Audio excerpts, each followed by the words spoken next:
My mom said she accidentally forgot my hotel room. An hour later, my phone wouldn't stop ringing. I should have known. Something was wrong the moment my mother smiled at me like that. Not a warm smile, not a loving one. The kind of smile that looks polite on the outside, but hides calculation underneath. We were standing in the hotel lobby in Chicago, marble floors gleaming, crystal lights reflecting off polished walls. My parents, my younger brother Ethan, my aunt and uncle, and me. A family trip to celebrate my father's promotion and my parents' 30th wedding anniversary. At least, that's what they told everyone. I had paid for my own flight. I always did. Independence was something I'd learned early, because relying on my family usually came with strings attached. Mom handed out the room keys one by one. Dad and Mom, suite 12th floor. Ethan, single deluxe 10th floor. Aunt and Uncle, double queen 11th floor. Then she stopped. She looked at the envelope again, frowned dramatically, and let out a small gasp. "Oh, Emily." I felt my stomach tighten. "What?" I asked. She flipped through the papers again, like the answer might magically appear. I think I forgot to book your room." The lobby noise faded. My ears rang. "You forgot my room," I repeated. Mom pressed a hand to her chest. "It must have slipped my mind, sweetheart. You know how stressed I've been organizing everything." Dad sighed, already annoyed, like I was the inconvenience. "Well, that's unfortunate," he said. "Can't the front desk fix it?" The receptionist checked quickly, typing fast, then shook her head. "We're fully booked tonight. There's a medical conference and a sports event. No vacancies." Mom's lips pressed together. "Oh dear." Ethan avoided my eyes. I stood there, holding my suitcase, feeling 12 years old again. "It's fine," Mom said quickly. "You can just find another hotel nearby." Nearby, in downtown Chicago, during peak weekend. Dad nodded. "You're an adult, you'll manage." And just like that, they turned away, already discussing dinner reservations. No apology, no concern. I walked out of the hotel alone. I sat on my suitcase outside for 15 minutes, pretending I was checking my phone while my chest burned. I wasn't surprised. This wasn't new. Growing up, Ethan got everything.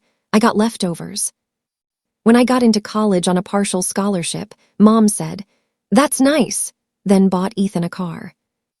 When I landed my first high-paying job in financial consulting, Dad asked if I could help Ethan with rent.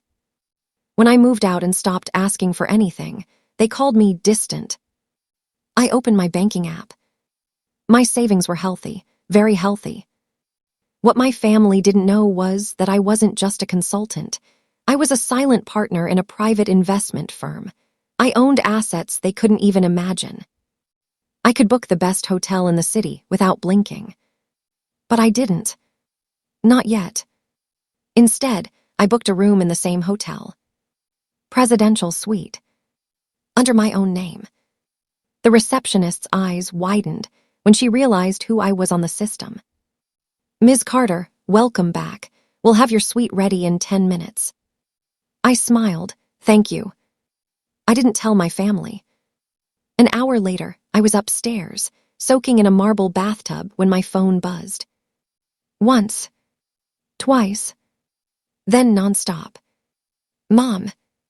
Dad. Ethan. Aunt Linda. I ignored it. Finally, a text from Mom popped up. "Mom, Emily, where are you? We can't find you." I waited.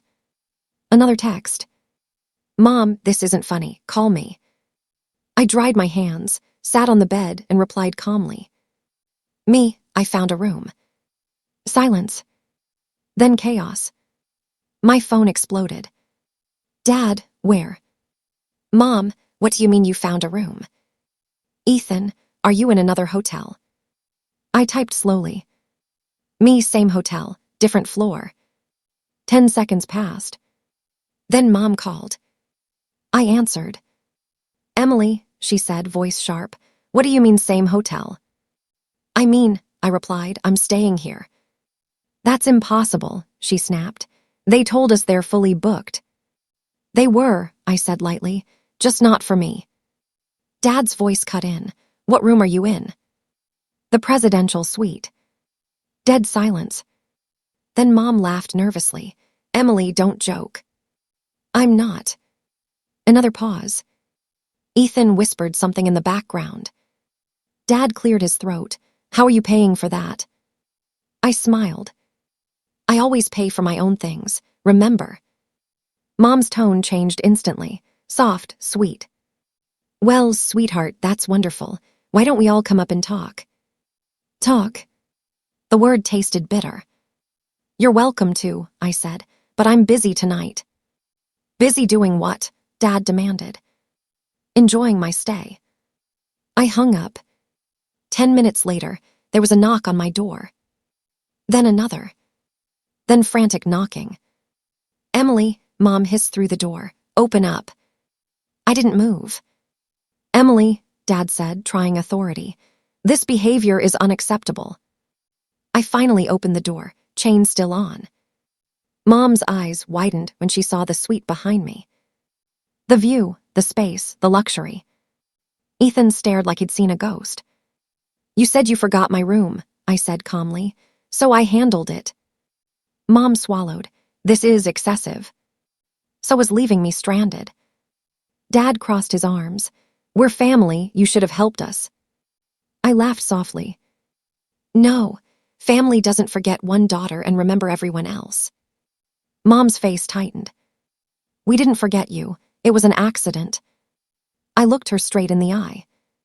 Like the accident when you forgot my graduation, or when you forgot to tell me about the family trust.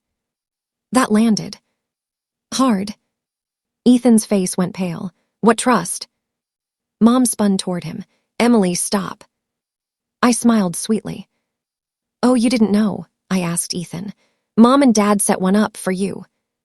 Dad exploded. That's private. So is my money, I replied, and my life. I closed the door gently, locked it, and let them panic on the other side. That night, my phone didn't stop ringing. They didn't know yet, but they would soon. Because the truth was, the hotel room wasn't the revenge. It was just the beginning. I slept better that night than I had in years. Not because of the Egyptian cotton sheets or the skyline glittering outside the floor-to-ceiling windows, but because for the first time, I hadn't swallowed my anger to keep the peace. Morning came with sunlight spilling across the suite and a familiar buzzing sound. My phone. I checked the notifications. 23 missed calls. 14 texts. 3 voicemails. All from my family. I didn't listen to the voicemails yet. I already knew what they'd say. Confusion, accusations, guilt wrapped in concern. I ordered room service instead. While I ate, I finally opened Mom's messages. Mom, we need to talk. Mom, you embarrassed us last night. Mom, your father barely slept. Mom, family doesn't treat family this way. I smiled slightly. Family also doesn't forget one daughter while booking luxury rooms for everyone else. I replied with one line. Meet me at breakfast, hotel restaurant, 9 a.m. They were already seated when I arrived. Dad's jaw was tight. Mom looked wounded. Ethan wouldn't meet my eyes. I ordered coffee before sitting down. Dad didn't wait. Explain, he said. I took a sip, calm, measured. You said you forgot to book my room. I believed you, so I solved the problem. Mom shook her head. That's not the issue. What is then? You making a spectacle, she snapped. Showing off, humiliating us. I laughed quietly. You humiliated yourselves when you left me in the lobby with my suitcase. Ethan finally spoke. Why didn't you just tell us you had money? There it was. Not are you okay? Not we're sorry. Just money. I shouldn't have to disclose my finances to be treated decently, I said. Dad leaned back. You've been hiding things from us. Yes, I agreed. Because every time you knew I had something, you tried to take it. Mom gasped. That's not fair. Isn't it? I asked. Who paid Ethan's rent last year? Silence. Who co-signed his car? More silence. Who was asked to loan money for Aunt Linda's business that mysteriously failed? Dad looked away. I set my cup down. You didn't forget my room, I said quietly. You assumed I'd manage, like always, because I'm the backup plan, the responsible one. Mom's voice softened. Emily, you know we're proud of you. I met her eyes. Name one time you said that before yesterday. She couldn't. Breakfast ended tensely. But the real storm came that afternoon. I returned to my suite to find the front desk calling me. Ms. Carter, your family is requesting access to your room. I smiled, denied. Minutes later, Dad was calling again. Emily, he said sharply, we need to discuss something important. What? The hotel manager mentioned your name and your company. I leaned against the window. Yes. He said you're an investor. A partner. Another pause. In the firm that's reviewing Ethan's company loan. Bingo. Ethan had applied for a significant business loan, one my firm was currently evaluating. A loan my parents assumed was already approved. I don't see how that's relevant, I said. Dad lowered his voice. You could help him. I laughed. There it is. Mom cut in. Sweetheart, this is family. No, I replied. This is business. Ethan grabbed the phone. You're going to ruin me. No, I said calmly. Your business plan did that. You're doing this to punish us. No, I corrected. I'm doing nothing, I'm simply not interfering. I hung up. That evening, everything unraveled. The loan was officially denied. Not because of me, because Ethan's numbers didn't add up. But my parents blamed me anyway. Mom stormed into the hotel lobby, voice raised, accusing the staff of favoritism. Dad demanded to speak to management. Ethan sulked like a child who'd been told no for the first time. I watched from the mezzanine above, untouched. When they finally noticed me, Mom rushed over. Fix this, she hissed. I shook my head. This is what happens when consequences show up. Dad's face hardened. So that's it, you're cutting us off. I considered that. I'm setting boundaries. They stared like I'd spoken another language. The trip ended early. They left a day before planned, citing stress. I stayed. On the last morning, Mom knocked on my door one final time. I opened it. She looked tired, older. I didn't mean to hurt you, she said quietly. I know, I replied, but you did. She swallowed. I don't know how to fix this. I thought about that.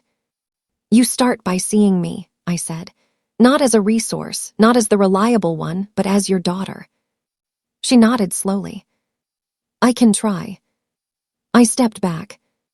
Trying starts after this trip. Weeks later, my phone rang.